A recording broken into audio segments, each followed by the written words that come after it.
ልክ እንደ 300,000 ፎሎወሮቼ ጣፋጭ የሆነ ኬክ እንስራ። 300,000 ያልፈናል። ጉዞ ወደ 1 ሚሊዮን። አንድ ቀን ከሁላችሁም ጋር ተገናኝተን አብረን እንደምንመገብ ተስፋ አደርጋለሁ።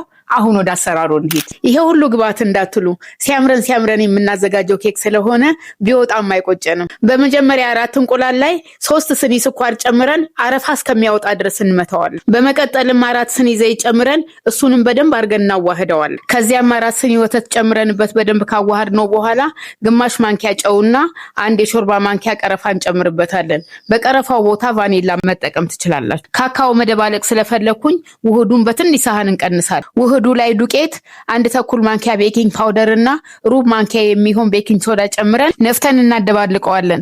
የሊጡ ውፍረት ቪዲዮ ላይ በመታዩት መልኩ መሆን አለበት። የቀነስነው ውህድ ላይ ካካኦ ጨምረን በተመሳሳይ መልኩ እናቦከዋለን። ባትራችን እንዳይዝብን ትንሽ ዘይትና ዱቄት ጨምረን ጋል ካረግነው በኋላ ሊጣችንን እያነባበርን ወደ ባትራ እንገለብጥና ዘቢብና ለውዝ ነስንሰንበት ወደ ኦቨን እንከተዋለን። ኦቨን ከሌላችሁ በዳቦ መጋገሪያ ወይንም ደግሞ በከሰል መስራት ትችላላችሁ። የኔ ከ30 ደቂቃ በኋላ እንደዚህ አምሮ ደርሶልኛል። በጣም ሶፍትና ጣፋጭ ኬክ ነው።